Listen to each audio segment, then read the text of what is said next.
नमस्कार दोस्तों, आप सभी का स्वागत है अपने स्टडी चैनल यूपीएससी लेवल पर। दोस्तों, हम वैदिक सभ्यता पढ़ रहे थे, जिसमें आज हम उत्तर वैदिक सभ्यता के बारे में पढ़ेंगे। जो दोस्तों स्टार्ट करते हैं। दोस्तों, ऋग्वैदिक काल में सबसे महत्वपूर्ण देवता इंद्र जी थे। कौन थे? इंद्र था।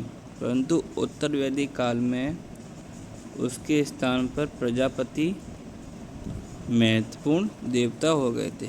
मतलब ऋग्वैदिक काल में इंद्र देवता महत्वपूर्ण थे, उत्तर वैदिक काल में प्रजापति महत्वपूर्ण हो गए। दोस्तों, उत्तर वैदिक काल में जब कोई व्यक्ति राजा बनता था, किसी कबीले का कोई व्यक्ति राजा बनता था, तो उसके राजा बनने के लिए उस टाइम पर राजाभिषेक हुआ करता था। क्या हुआ करता था? राजाभिषेक। इस अभिषेक के दौरान एक यज्ञ का आयोजन किया जाता था। उस यज्ञ का नाम था राजसूय यज्ञ। क्या? राजसूय यज्ञ। किसी कबीले के व्यक्ति को राजा बनना होता था, या कोई व्यक्ति राजा बनता था, तो उसका राज्याभिषेक होता था। तो उसमें एक यज्ञ होता था, राजसूय यज्ञ। चलो दोस्तों स्टार्ट करते हैं। दोस्तों, ऋग्वैदिक काल में जो वर्ण व्यवस्था थी ना, वो कर्म के आधार पर थी। किसके आधार पर थी? कर्म के आधार पर। लेकिन उत्तर वैदिक काल में इसमें कुछ दोष आ गए थे। क्या दोष आ गए थे इसमें? उत्तर वैदिक काल में वर्ण व्यवसाय में जन्म के आधार पर तय होने लगी। क्या? जो वर्ण व्यवस्था थी वो कर्म के आधार पर ना होकर जन्म के आधार पर तय होने लगी। जैसे कोई ऋग्वैदिक काल में कोई अध्यापक था, मतलब ब्राह्मण था उस टाइम पर।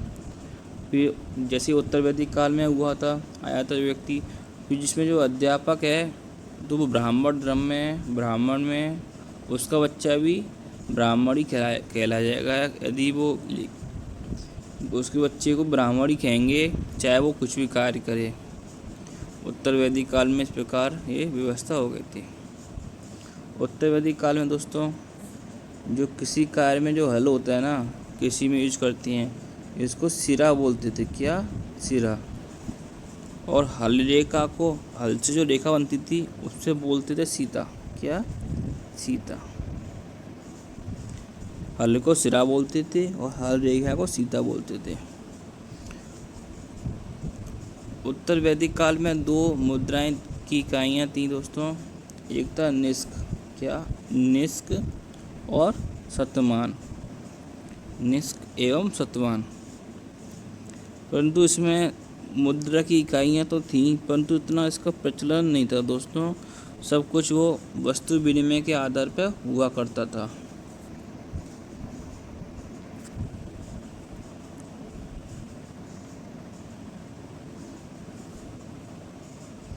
दोस्तों, अब षट दर्शन है जो उसके बारे में बात करते हैं।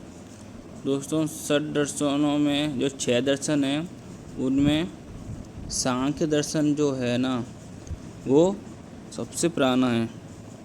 और इसी सांख्य दर्शन में बताते हैं कि जो मूल तत्व है ना, वो 25 हैं। कितने?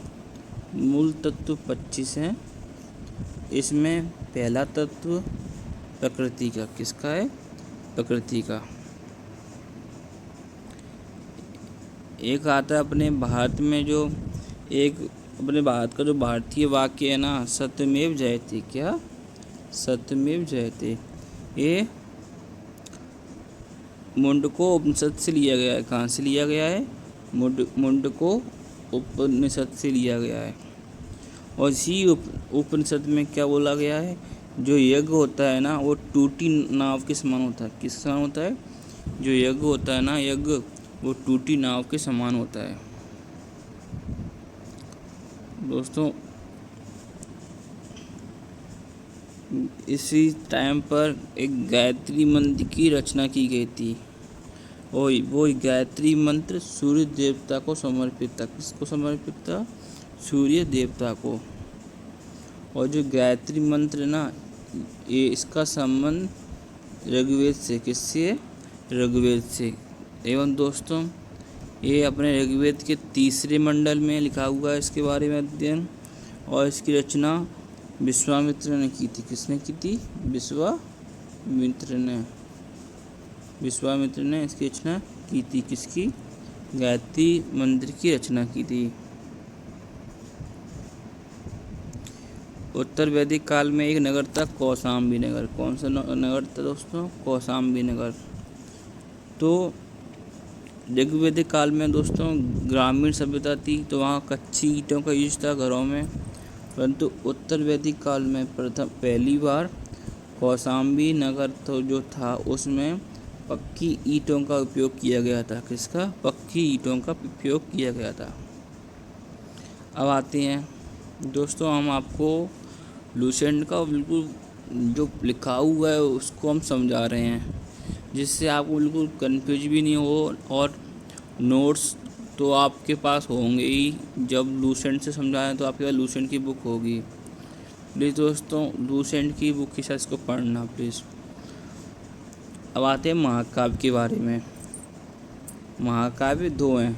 कौन कौन से हैं? एक है महाभारत, दूसरा है रामायण। कौन सा है? एक है महाभारत, दूसरा रामायण। अब महाभारत के बारे में पढ़ते हैं।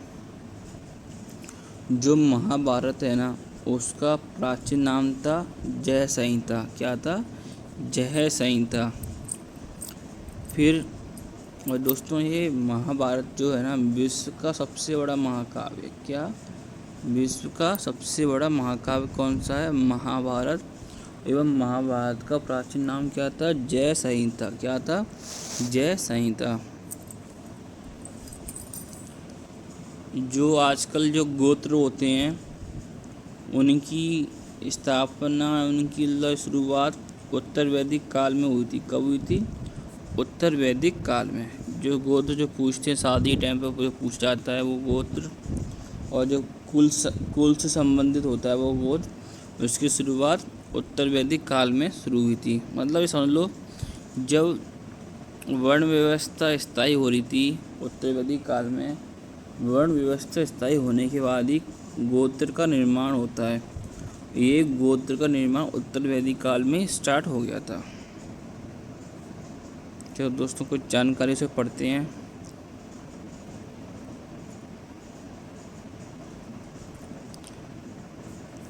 दोस्तों महत्वपूर्ण क्वेश्चन आता है पेपर में, और पेपर में पूछते हैं कि उस नदी का प्राचीन नाम दिया होता है, और उस नदी का आधुनिक नाम पूछते हैं। जैसे एक नदी है कुब्र। क्या? कुब्र। उसका आधुनिक नाम है कुर्रम। क्या है? कुर्रम। दोस्तों मैं बोल दूंगा, लेकिन आपको ऐसे याद नहीं होंगे। मैं इसको बोलूँगा, उनको आप नोट करना, या कोई लूसेंट है उसके नीचे अंडरलाइन करना, फिर खुद पढ़ना। अब आपको बोरिंग लगता है पढ़ना, फिर दोबारा से इस वीडियो को देखना, फिर पढ़ना। ऐसा 3-4 बार पढ़ोगे तो आपकी ये हैबिट में आ जाएगी। धीरे कर करके आपको ये नाम याद हो जाएंगे। पहले नाम आता है कुब्र का आता है, तो इसका नाम आधुनिक नाम है कुर्रम। दूसरा आता है कुब्बा, इसका आधुनिक नाम है काबुल।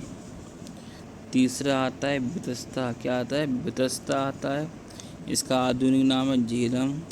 फिर आता है आस्किनी। क्या आता है? आस्किनी, इसका नाम है आधुनिक नाम है चिनाब।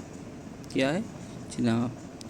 फिर आता है परुसनी। क्या आता है? परुसनी, इसका आधुनिक नाम रावी है। क्या है? रावी। फिर आता है सतुद्री। क्या आता है? सतुद्री, इसका आधुनिक नाम सतलज है। क्या है? सतलज है। फिर नाम आता है बिपाशा, इसका आधुनिक नाम ब्यास है। क्या है? ब्यास। फिर नाम आता है सदा नीरा। क्या आता है? सदा नीरा, इसका आधुनिक नाम गंडक है। फिर नाम आता है द्रसदती। क्या आता है? द्रसदती, तो इसका नाम क्या आता है? घग्गर। द्रसदती का नाम क्या है? घग्गर है। फिर आता है गोमती, इसका नाम गोमल है। क्या है? गोमल। दोस्तों ये गोमती नदी ना यूपी की लखनऊ नदी यूपी के लखनऊ शहर में बहती है। फिर आती है सुवस्तु, क्या आती है? सुवस्तु। इसका नाम क्या है? स्वात। क्या है? स्वात। जो दोस्तों आगे चलते हैं, ऋग्वेद में जो देवता थे उनके नाम पढ़ते हैं। जैसे दोस्तों इंद्र, तो इनके बारे में सबको पता रहता है कि युद्ध के नेता थे। क्या थे? युद्ध के नेता। इनको पुरंदर मतलब किलों को जीतने वाला भी कहा जाता है। फिर आता है अग्नि, का नाम आता है।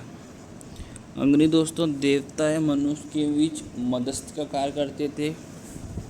फिर आता है वरुण, ये समुद्र के देवता थे। सबसे महत्वपूर्ण नाम आता है दोस्तों ये द्यौ। क्या? द्यौ। ये कौन थे? द्यौ। द्यौ आकाश के देवता थे। कौन थे? आकाश का देवता। दोस्तों इसको नाम को याद कर लेना आप। फिर आता है उषा। क्या आता है? उषा। ये दोस्तों प्रगति एवं उत्थान के देवता थे। क्या थे?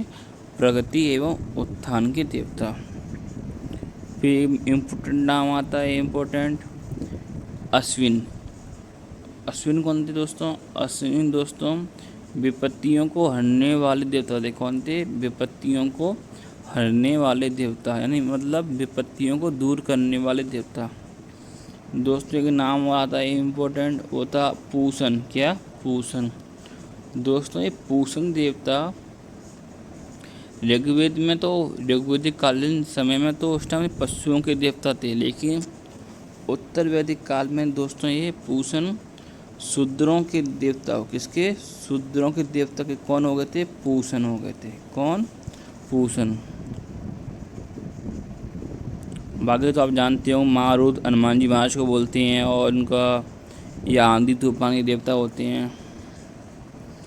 अब दोस्तों अब आता है महाजनपद का नाम। दोस्तों महाजनपद में लूसेंट के इस भाग में आपको केवल महाजनपद के नाम याद करनी है एवं उनकी राजधानी याद करनी है। उनके क्षेत्र से क्वेश्चन नहीं पूछा जाता, परंतु आप उसको पढ़ सकते हैं एक्स्ट्रा जानकारी के लिए। दोस्तों महाजनपद कब हुए थे? जो भगवान बुद्ध थे उनके जन्म से पूर्व था, 600 BC में। मतलब 600 BC में भारत में क्या हुआ था? 16 महाजनपद का उदय हुआ था। किसका? 16 महाजनपद का उदय हुआ था। और इनकी जानकारी हमको एक बौद्ध ग्रंथ है अंगुत्तर निकाय। क्या है? अंगुत्तर निकाय। वहाँ से इनकी जानकारी मिलती है कि 600 BC में 16 महाजनपदों का उदय हुआ था। आइए दोस्तों इन 16 महाजनपदों के बारे में पढ़ते हैं।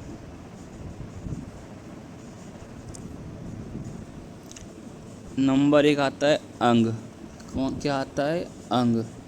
दोस्तों इसकी राजधानी चंपा थी। क्या थी? इसकी राजधानी चंपा थी। फिर आता दोस्तों मगध। क्या आता है? मगध।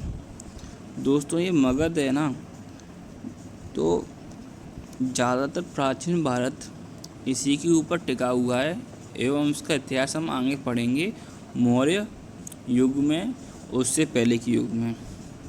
मगध की दोस्तों 2 राजधानी थी, एक थी गिरिब्रज थी। क्या थी? गिरिब्रज। दूसरी थी राजगृह। क्या थी? राजगृह और गिरिब्रज, है ना। गिरिब्रज थी और राजगृह थी। तीसरा आता है काशी। क्या? काशी। काशी की राजधानी क्या थी? वाराणसी थी। क्या थी? वाराणसी थी। क्या थी? वाराणसी थी। फिर आता है नाम दोस्तों बस महाजनपद का। ये बस महाजनपद की राजधानी क्या थी? कौशाम्बी। क्या थी? कौशाम्बी थी। फिर नाम आता है वज्जी। किसका आता है? वज्जी का आता है। वज्जी का। इसकी दोस्तों 3 नाम है नहीं राजधानी के। नंबर वैशाली, दूसरा विदेह, तीसरा मिथिला। वैशाली, विदेह एवं मिथिला। दोस्तों ये मिथिला देख रहे हो तो आपको पता चल रहा हो कि ये बिहार के आसपास के क्षेत्र का है। वज्जी की 3 राजधानी के नाम है, वैशाली, विदेह एवं मिथिला। फिर नाम आता है कौशल। किसका? कौशल। इसकी राजधानी थी श्रावस्ती। क्या? श्रावस्ती। कौशल की राजधानी क्या थी? श्रावस्ती। दोस्तों ये फैजाबाद, शायद वर्तमान में इसको अयोध्या ही बोलते हैं, वहाँ की जनपद था ये कौशल। फिर अपन दोस्तों एमपी में आते हैं। एमपी में एक महत्वपूर्ण जनपद था दोस्तों अवंती। कहाँ? अवंती। इसकी 2 राजधानी थी। नंबर 1 उज्जैन थी, दूसरा महिष्मती थी। कहाँ थी? उज्जैन थी, दूसरा महिष्मती थी। चलते दोस्तों आगे। फिर नाम आता है मल। किसका आता है? मल। तो इसकी राजधानी कुशावती थी। क्या थी? कुशावती। फिर नाम आता है पांचाल। क्या आता है? पंचाल या पांचाल। दोस्तों इसके 2 भाग थे। नॉर्थ पांचाल मतलब उत्तरी पांचाल, जिसकी राजधानी क्षेत्र थी। क्या थी? हाई क्षेत्र थी। दूसरा उसका भाग था दक्षिणी पांचाल, जिसकी राजधानी कामपिल्य थी। क्या थी? कामपिल्य थी। उत्तरी पांचाल हाई क्षेत्र थी, तो दक्षिणी पांचाल कामपिल्य थी। दोस्तों इसको तो आप याद कर लेना, पेपर में 100% पूछा जाता है। ओके दोस्तों। पी का नाम आता है दोस्तों अपने एमपी का ही आता है चेदी। क्या आता है? चेदी, जो अपने एमपी यूपी में है। इसकी राजधानी शक्तिमती थी। क्या थी? शक्तिमती। दोस्तों आगे पार्ट देखते हैं। आता है दोस्तों महाभारत में आपने सुना होगा कुरु, मतलब महाभारत में आपने जो महाजनपद पढ़ रहे हैं ना, इनके अधिकतर नाम आपने महाभारत में सुने होंगे, पढ़े होंगे। फिर आता है दोस्तों ये पांचाल के बारे में पढ़ा था। पांचाली थी रानी। आता है नाम आता है कुरु। कुरु की राजधानी क्या थी? इंद्रप्रस्थ। क्या थी? इंद्रप्रस्थ।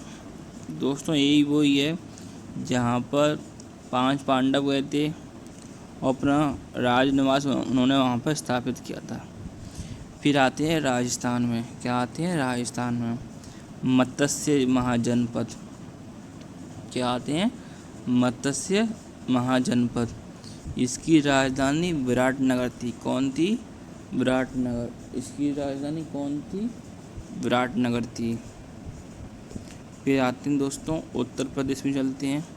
दोस्तों उत्तर प्रदेश और बिहार में ज़्यादातर जनपद थे। क्यों थे?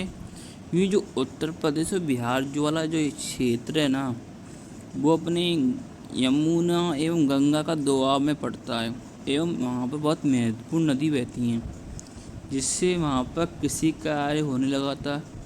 तो कृषि कार्य होने से वहाँ जनसंख्या निवास करने लगी थी, जनसंख्या घनत्व होने लगा था। ऐसे ही वहाँ पर छोटे छोटे क्षेत्रों को बांट लिया गया था एवं जनपदों का निर्माण हो गया था। अपने इस साइड में दोस्तों इतनी नदियाँ नहीं थी, इतना विकसित था नहीं, इसलिए धीरे धीरे अपने यहाँ थोड़ा थोड़ा विकसित हो रहा था। कि दोस्तों समझ रहे हो ना बात को। फिर आता दोस्तों क्या आता है? कम्बोज। इसकी राजधानी हाटक थी। दोस्तों मात्रा मतलब क्वेश्चन पूछा जाता है कि यूपीपीसीएस में और एमपीपीएससी में सूरसेन की राजधानी क्या थी? क्या? सूरसेन की राजधानी दोस्तों मथुरा थी। क्या थी? आधुनिक काल में जो मथुरा है वो बहुत प्राचीन काल से ही दोस्तों 600 BC का क्षेत्र मान लो उस मथुरा को 600 BC का क्षेत्र मान लो। फिर आता है दोस्तों साउथ का अपना जो एकमात्र जनपद है, महाजनपद अस्मक। क्या आता है? अस्मक। इसकी राजधानी थी पोटली थी या पोतन थी? क्या थी? पोटली या पोतन। दोस्तों इसका क्षेत्र याद कर लेना आप। जो गोदावरी नदी का क्षेत्र है ना, वो क्षेत्र अस्मक महाजनपद का था। इसकी राजधानी पोटली थी या पोतन थी, और ये दक्षिण भारत का एकमात्र जनपद था। फिर आता दोस्तों अपना उत्तर पश्चिम में चलते हैं, पाकिस्तान साइड में चलते हैं। फिर आता है गांधार। क्या आता है? गांधार। और इसकी राजधानी क्या थी? तक्षशिला। क्या थी? तक्षशिला। गांधार की राजधानी क्या थी? तक्षशिला। मतलब अब दोस्तों इसका अपन फास्ट रिवीजन कर लेते हैं। अंग का चंपा, मगध का गिरिब्रज राजगृह, काशी का वाराणसी, वत्स का कौशाम्बी, वज्जी का वैशाली विदेह मिथिला, कौशल का श्रावस्ती, अवंती का उज्जैन महिष्मती, मल्ल का कुशावती, पंचाल का हरिचित्र काम्पल्य, चैदी का शक्तिमती, कुरु का इंद्रप्रस्थ, मत्स्य का विराटनगर, कंबोज का हाटक, सुरसेन का मथुरा, अस्मक का पोतली पोतन, गांधार का तक्षशिला। दोस्तों हमने आज बचा हुआ वैदिक साहित्य पढ़ लिया एवं महाजनपद पढ़ लिए। आगे दोस्तों कल हम जैन धर्म के बारे में बात करते हैं। दोस्तों अगर आपने हमारे चैनल को सब्सक्राइब नहीं किया हो, प्लीज़ दोस्तों हमारे चैनल को सब्सक्राइब कीजिए, जिससे हमको मोटिवेशन मिलता है। आगे हम अपनी चीज़ों को अच्छा करेंगे एवं कंटेंट को रिच करेंगे। थैंक यू दोस्तों।